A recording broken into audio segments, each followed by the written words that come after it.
गुरु रूप प्यारी साध संगत जी, आज हम गुरु नानक देव जी के जीवन की साखी सुनेंगे। कृपया साखी शुरू होने से पहले चैनल को सब्सक्राइब अवश्य करें ताकि गुरु नानक देव जी की सच्ची शिक्षाएं अधिक से अधिक लोगों तक पहुंच सकें। मलिक भागो के यहाँ से सत्य और न्याय का संदेश देकर लौटने के कुछ समय बाद सैदपुर के स्थानीय फौजदार नवाब जालिम खान के घर एक बड़ा संकट उत्पन्न हुआ। उनका इकलौता पुत्र अचानक गंभीर रूप से बीमार पड़ गया। बीमारी इतनी भयानक थी कि नगर के सभी वैद्य, हकीम और चिकित्सक बुलाए गए। उन्होंने हर संभव उपचार किया, परंतु कोई भी दवा असर नहीं कर रही थी।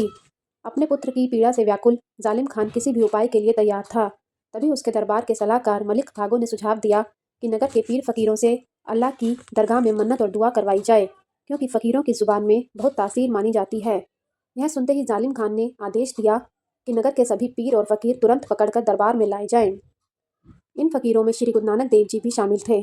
जब उन्हें दरबार में लाया गया तो वहाँ भय, तनाव का वातावरण था। जालिम खान ने कहा, तुम सब खुदा के बंदे कहलाते हो। अगर तुम्हारी दुआ में सच्चाई है तो मेरे बेटे को ठीक कर दो। अगर वह ठीक हो गया तो मैं तुम्हें इनाम दूंगा, लेकिन अगर नहीं हुआ तो तुम सब पाखंडी समझकर सजा दूंगा। सबके मन में भय था कि यदि बालक ठीक नहीं हुआ तो उन्हें दंड मिलेगा। तभी श्री गुरु नानक देव जी शांत भाव से आगे बढ़े। उन्होंने अत्यंत विनम्रता और दृढ़ता से कहा, हे नवाब, अल्लाह की दरगाह में जोर जबरदस्ती से की गई दुआ कभी कबूल नहीं होती। ईश्वर केवल प्रेम, भक्ति और सच्चे हृदय की पुकार सुनता है। नवाब जालिम खान गुरु नानक देव जी के शब्दों से प्रभावित हुआ।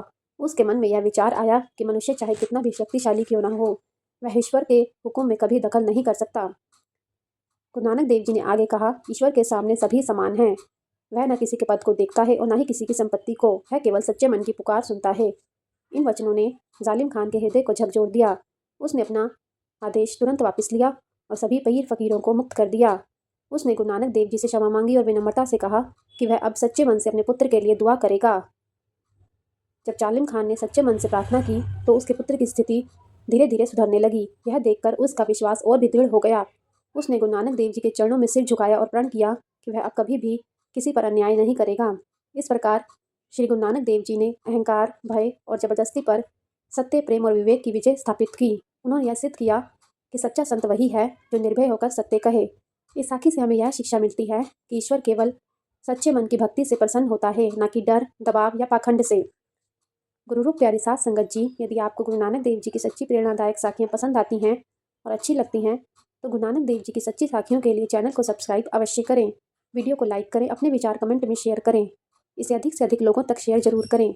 वाहिगुरु जी का नाम सिमरन सदा करते रहिए। वाहिगुरु जी का खालसा, वाहिगुरु जी की फतेह।